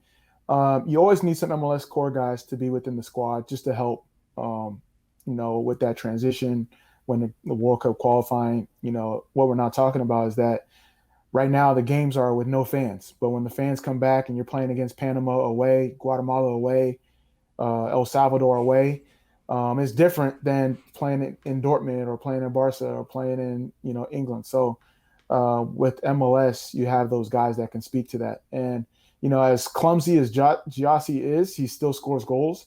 He does. So I mean that's effective. No one else is doing it right now. I would say Josie, just to be kind of that transition leader. But yeah, he got to stay healthy too. So it's gonna be interesting moving forward. Absolutely, and you mentioned all those places. I mean, think about Azteca Oh and yeah, because L3 really is like it would be a surprise if we didn't qualify for 2022, considering the talent and the changes that have gone through to the system as far as the qualifications. We're obviously stacked to help people, help the United States get through. But I think in the end, how we play against L3, for myself as U.S. men's national team fan, I think anyone in U.S. soccer, like that's who we want to beat. Like yes, I want to beat Trinidad and Tobago again, right? But that loss was unexpected. Losses against L3 are expected, and wins are the ones that are celebrated. Hell, wins are the ones that we say 2-0, and we know what that means, just because of who it was against and why it mattered. And I think that like that match, I look forward to that so much. In some ways that's why I hope Miazga is on the pitch, because that guy will go up and push some people around, and when he big time people talking about how short they were, like I'm for that. Let's swagger. Like I want to see Weston take some guys down. I want to see Tyler Adams take some guys down. Like this is like yeah, let's teach these guys what it is. Let's teach them who's in charge, because L3 for better or for worse right now is on top over us. And so and they'll claim they've always been that. I don't think so. I can think of times when they weren't, but that's who I want to beat, yeah. and I think any U.S. men's national team player will be there with me there. No, All I right, yeah. So respect. real quick before we switch gears, who's the future captain of Moby? Future captain, that's Weston's to lose. Yeah, Uh, it's just tough because Okay. I feel I got him over under 3 red cards in the next World Cup qualifying cycle. So you got to be on the field to be the captain. But in terms of driving the team, I'm not sure if the yeah, I think he's that guy. Him or Brooks, just because Brooks has been there. But those are the two.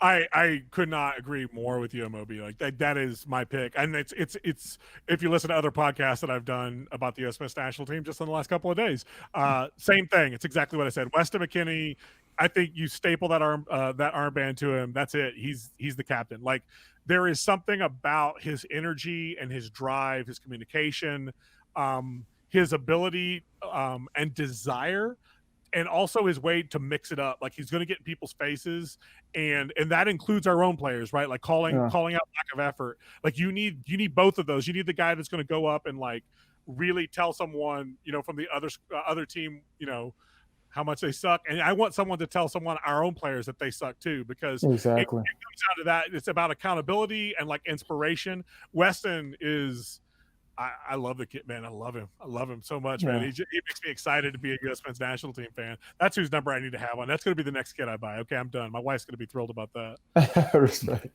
Yeah, Weston, Brooks, or Tyler Adams. Yeah. Yeah, but that's All right, yeah. I'm trying to think cool. who All else right, so there let's is switch on. gears a little bit. Let's talk about more American investment going over into European lower leagues. So we've touched on this several shows before. Every time like a new American investment firm or whatever buys into a league, we usually cover it. But this one is kind of unique. So now we have Ryan Reynolds and Rob McElhenney. I think that's how you pronounce his name. Are looking to buy Welsh club Wrexham AFC, which plays in the fifth tier of English football. So it's like basically Sunday League, right? And apparently they're looking to create a Netflix-style docuseries around the club. So it looks like the purchase was a potential strategic move by the pair to not only own the club, but also produce content around it that can boost the profile of the club and double as content that they can sell on to a streaming service. So here's a quote from Bloomberg. It says, the Hollywood approach to Wrexham seems different because it looks like the prospective show is key to why they want to buy the club in the first place. So from a business perspective, buying Wrexham as a vehicle for a Netflix show makes sense. Since the club is now supporter-owned, the two actors won't pay anything to acquire it up front. Instead, they've pledged to invest £2 million in the club's infrastructure, playing squad and facilities. And it's not unreasonable to expect Netflix, Amazon Prime, or whoever might acquire the broadcast rights to spend several £100,000 per hour on a show. So if we assume that the actors are able to charge £300,000 an hour for an 8-part series, that could boost Wrexham's annual revenue by £2.4 million. So as owners of the team, Reynolds and McElhenney wouldn't have to pay an additional cut to anyone else, as the producers of the other soccer documentaries did. So they could reasonably look at profit representing 25% of that income, or some £600,000. So this would handily move the club from red into the black, as Wrexham's otherwise expects to make a loss of £300,000 on revenue of £2.1 million this year. So the owner's star power could boost the numbers even higher. So I want to get you guys' thoughts on this. Like, do you think it's a genuine move on their part, or is it just like an entertainment play? And then how do you feel about that, like it being an entertainment play for them, but also kind of buying into this club who have is fan owned, as passionate supporters, who are actually kind of supporting this move, right? So I want to get you guys' thoughts on that whole play. Well, from my perspective, I think there's two parts to my perspective, and I think that I'll speak first to like what you were saying. I think that I think it's cool. Like, right, this is going to give a ton of exposure to a club, and the cool thing about the English system is that exposure could lead to talent, acquisition. It could lead to better facilities for the club, which is also going to attract more talent. They could grow, and maybe they move up several tiers. I don't know. There's a limit. Like, I think that you have to be realistic about what your expectation is. But I also think that anytime you can bring attention to a club that is at that level, like, it's going to bring good things for them. That's just clear. Like, it'll just be opportunities, and so that's exciting, and I'm for that. And I also see the appeal of that, right? Like, who does not have dreams of taking your club to the highest levels of English soccer? I mean, that's something that everyone wants. And like, there are, people invest money, you get famous, you got a pile of money. If you're Freddie Adu, you buy your mom a house. If you're one of these actors, you spend money on an English soccer club, right? I think that, like, it's for these actors, it's probably throwaway money, and I think that it's seen as like, well, I say throwaway money, right? Like, I don't know their pockets. I don't know how much. It's not even their money from the looks of it.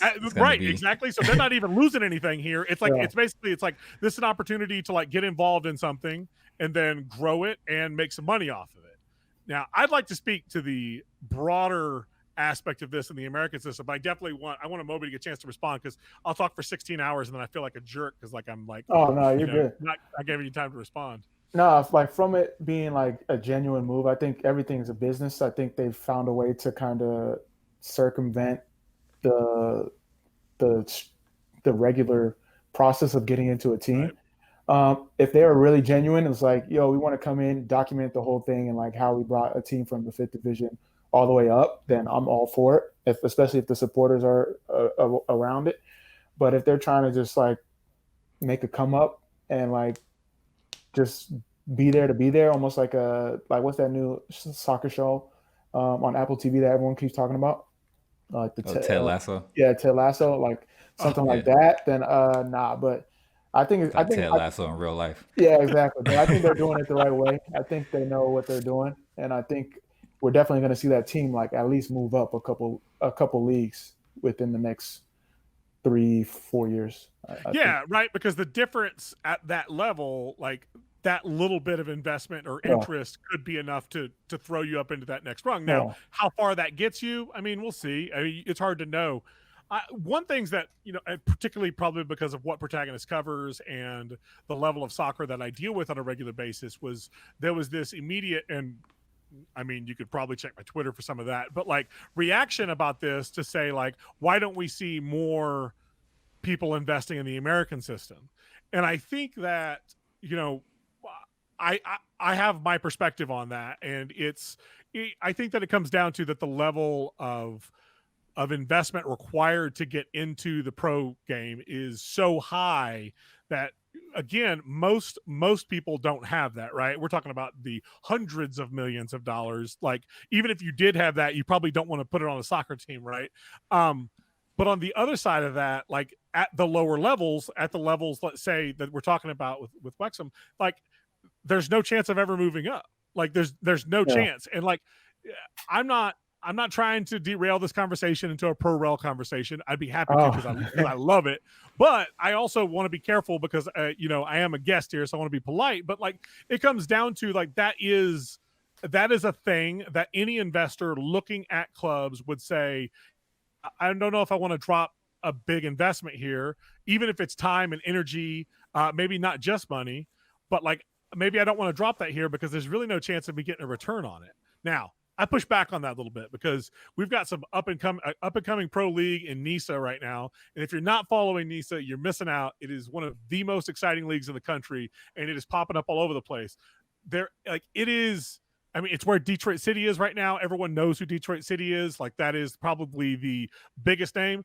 Oakland Roots played a season there before they went to USL. I don't want to talk about them going to USL, but that's okay. I'll forgive them someday. Maybe if I find it in my heart. I'm probably not. I'm not a good Christian. But so there's an example there. Like Chattanooga FC, which is a great lower league club that's really come along. Like, these are clubs that are building their way. Even the Cosmos, like, and I know the Cosmos are greatly diminished from people that know them from the 60s and 70s, but this is a team with a lot of pedigree that could be something big given the opportunity. Like, this is a league that's up and coming, and it is a league that if you wanted to invest in it, it wouldn't take millions of dollars to invest in, and you could go a long way with your money real quick. And this is a league that's rapidly growing.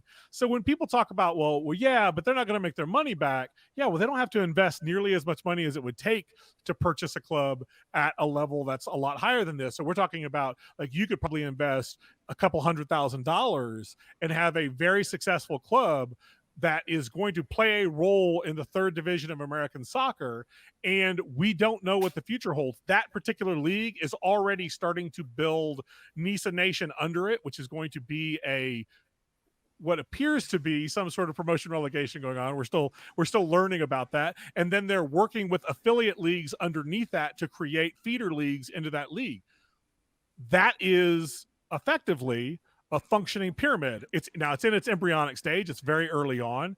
How that interacts with USL, I don't know. How USL will someday interact with each other, like within their leagues, we don't know.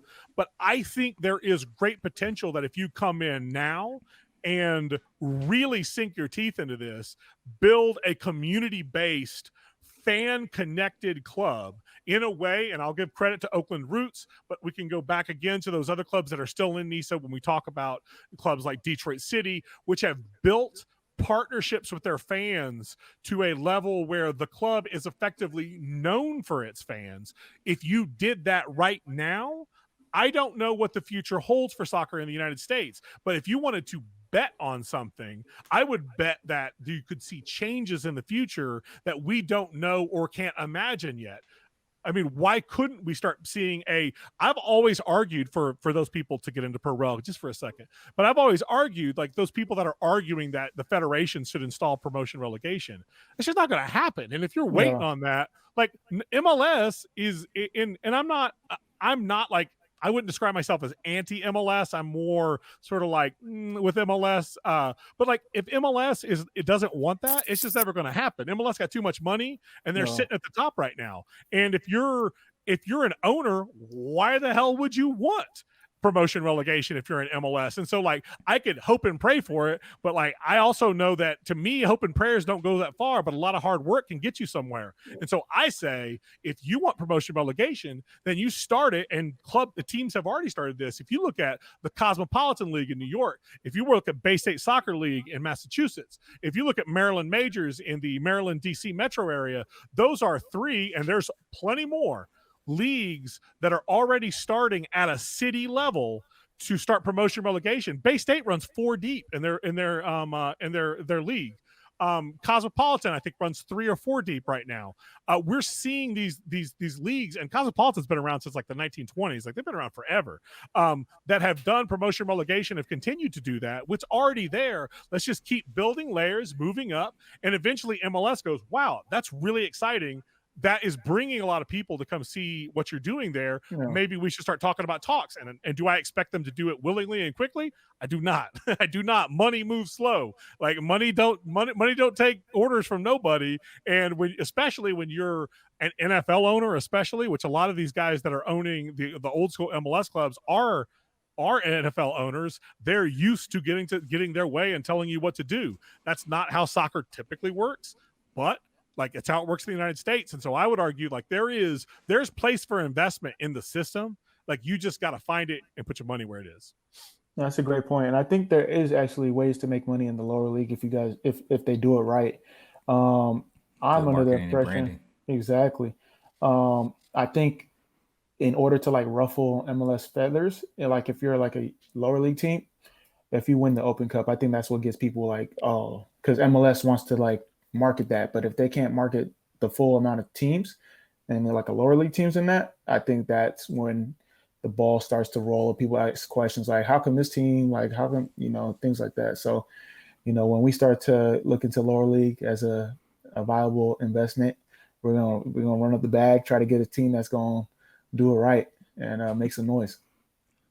Yeah, but I also think that lower league soccer is also a very good pathway for more minority ownership in the game. So, it's very hard to get into, MLS franchise. And shout out to Ken Griffey, who's recently joined the Sounders ownership group along with Russell Wilson and Sierra. And you have James Harden, Magic Johnson, Kevin Durant, all black owners in MLS on the MLS level, but they're not, majority owners. They're just invested in the group, right? So, but you're seeing on the USL level, you have Charlie Davies, who just announced today for a team. Was it Rhode Island or New Hampshire? New Hampshire League One. New Hampshire. Mm-hmm. New Hampshire. Okay. And then you have a bunch of guys in League One, black owners. You got DeMarcus Beasley in League One. So we're starting to see a lot of that on the lower levels. Maryland Bobcats, who just jumped into Neeson, yep. Jumping in, they're minority owned. Jay owns that club, and he is, and it's amazing what we had him on the show. Oh, you guys are like we show, ahead, man. Yeah, we show lower leagues love out here. Those are homies, man. Those are homies.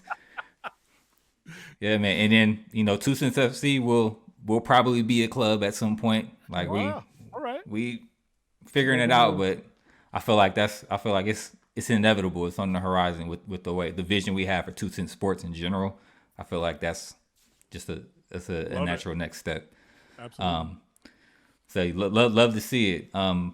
So let's kind of switch gears a little bit again. We're gonna play a little game, a new game we have called Crest Ratings. The spinoff of our other show, Kit Ratings. But we're gonna talk about some new crests that were recently revealed this week. So it's been kind of a busy week for new crests. So couldn't miss opportunity to talk about them, right? So first up, we have Houston Dynamo and Houston Dash have recently not rebranded, but kind of redone their crest. So on the left, you see the old one and then the new one. So, Dan, I'll get your thoughts on the new look. I think if you get rid of a soccer ball, you're already doing better. It doesn't matter what you do. Like the reason why you include a soccer ball is because people aren't smart enough, or you're not famous enough for people to know you're a soccer club. So if you can get rid of the soccer ball, you've already stepped in the right direction. But haven't Dynamo? So I see that so I kind of like this. To me, it looks like a beer logo more than anything else. Like it looks like a craft beer, maybe an IPA from Houston. But might be a smart play though. Why not, right? It's all about the interconnection of branding and stuff, right? But I'm not a big fan of the interlocking letters personally. I do like a shape that's not traditional, and I know they went away from a shield and went to sort of just a different kind of geometric shape. I'm for that because it's different, and so I'm cool with that. And I do like at some level, and I've heard fans of WOSO argue this: why can't they have the same logo? Like you're part of the same Exactly. organization. Why do Thank you you. need a different logo? And I think that's interesting to me, like, because I don't think you need to have two different. You're still like you should be branded the same. You should have the same name. You're part of the same organization, which is something Yeah. that we see, right? We see that in England, right? If you're playing for Manchester United, you play for Manchester United. That's who you play for. Anyway, Yeah. I like I think the rebrand. franchise system kind of messes that up a little bit with NWSL being a separate franchise-based league, and then you have Don't get me MLS. started with that, L.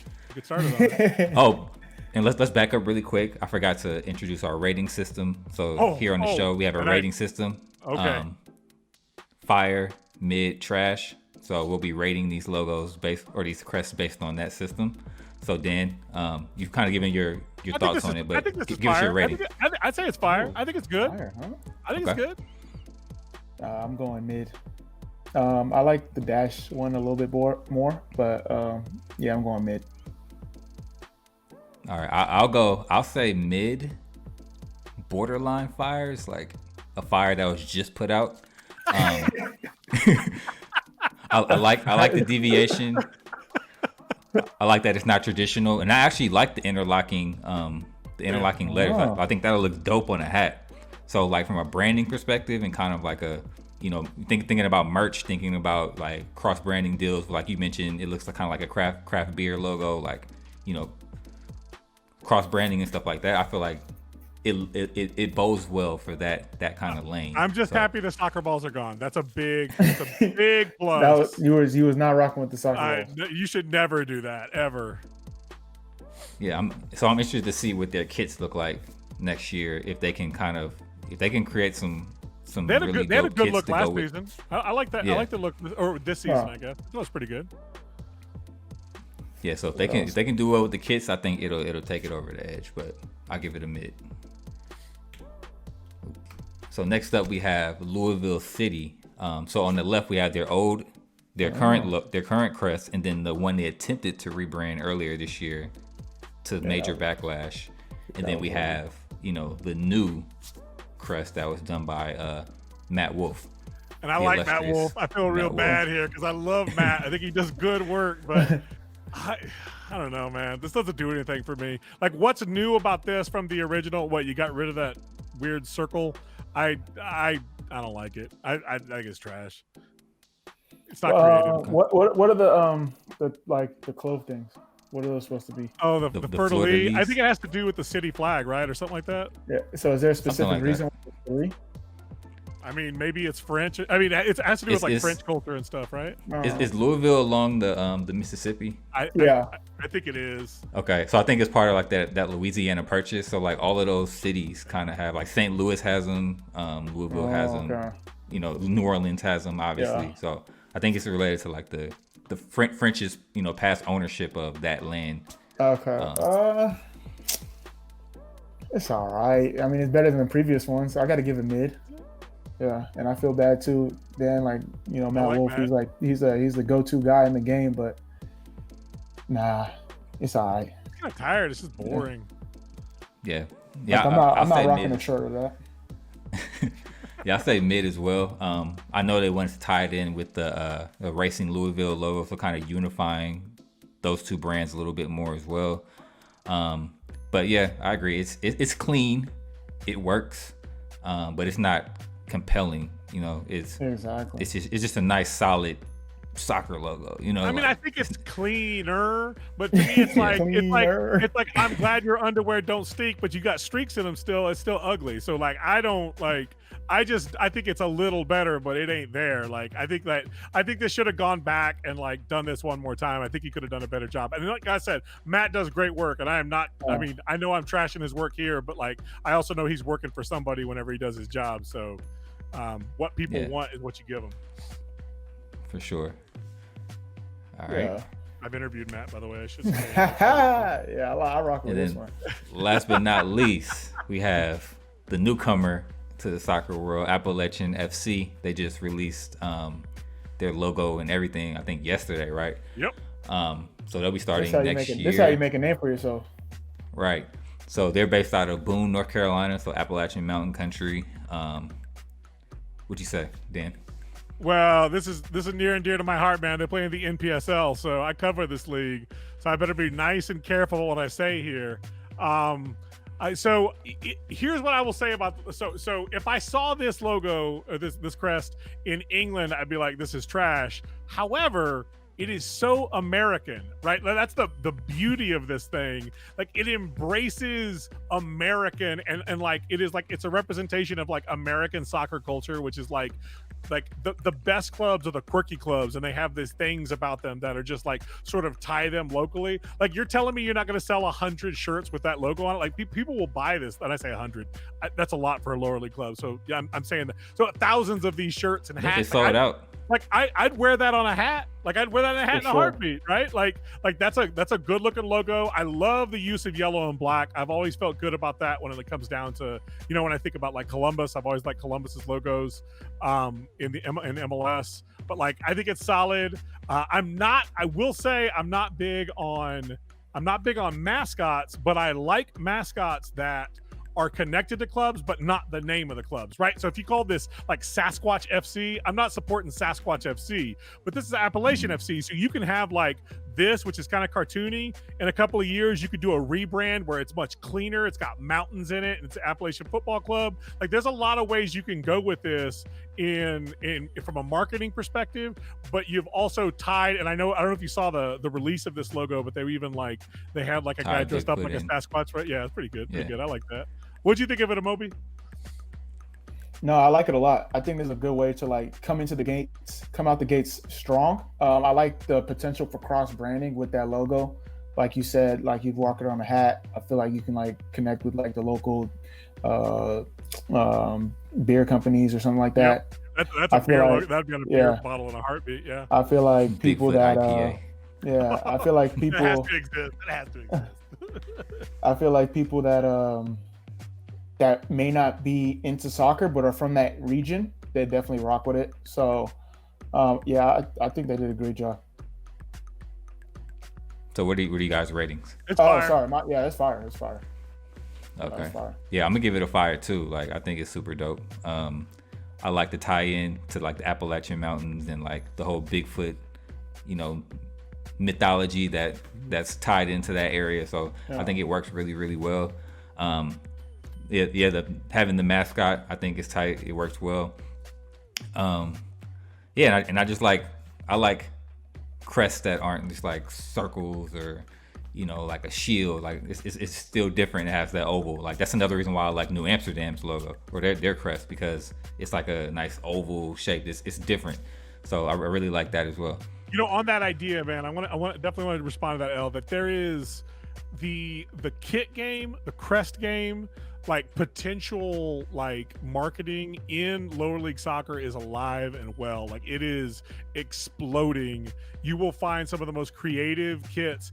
Like if you look at clubs like MLS City, I don't know if you're familiar with those guys out in Minneapolis, like their kits are fire, man. They're always the best looking. The Crows just do kits well. And you mentioned New Amsterdam. That was a club that like out the bat, man, they knew what their marketing was going to be and they crushed it from the beginning. Like you got to love that. And like that is one of the advantages of being your own boss.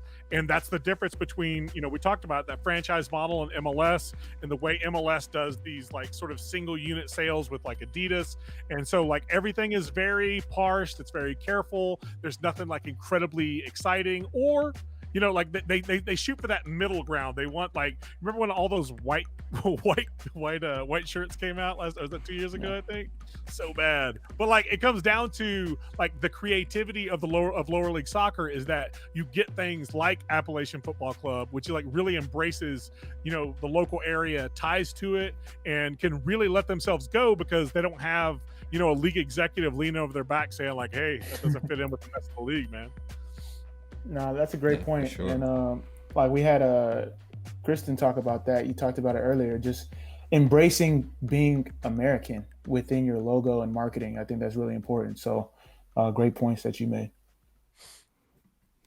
Yep. So I think that's a wrap for our topics today. Moby, want to take us home? Yeah. So Dan, thank you so much for joining the podcast. I felt like, we could probably break a record. I think we already broke a record, but I feel like we can. Yeah, we did break a record. It's our longest show. For sure. So, No, that's good. That's good. That means that we just vibe out. So where can the people find you if they're looking for you? Where can they tap in? Yeah, sure. So obviously, check me out at Soccer Barista on Twitter. That is where I live. That's me personally. If you're looking for our brand at Protagonist Soccer, excuse me, at Protagonist USA, as I explained before. We also have at Protagonist Pods, which is our podcast handle. We get all our information about our podcasts as they come out. We're on every major streaming. If you're looking for our podcast, we have several podcasts that come out. We have Protagonist Weekly, which is a weekly podcast, obviously. And we also have the Nights Who Say Nisa, which is a Nisa only podcast. But we also do some other things. We're always pushing the podcast. I think it's like a natural, like really awesome way to connect with grassroots soccer in a real way, and our fans connect us there. And of course, protagonistsoccer.com. That's the home base for everything we do at Protagonist Soccer. And guys, I just want to say thank you so much for having me on. And I know I talked a lot. It's you put a microphone in front of me, I'm going to talk, man. I can't help myself. No, it's a pleasure, man. I enjoy having you on, man. Thank you. Thank you. Now, I hope that we can make a time and you guys can get on one of our shows, because I'd love our listeners to hear you guys and really connect with your show, because it's great. I've loved watching some of your older episodes. You guys are fantastic. Love your interviews. Love your guests. You guys nail it. Thank you. Respect. So you guys heard it here. You can find them anywhere. But that's our show for this week. Make sure you subscribe, rate, and review. It helps us get discovered. Follow us on the socials at 2Cents FC. Check out our merch at 2centsports.shop. It helps support the show. As you can see, L is rocking the hat. And tweet us your comments on the show and any topics you want me or L to discuss. That's it. Once again, hope you guys liked it. Peace out. Peace out. Thank you.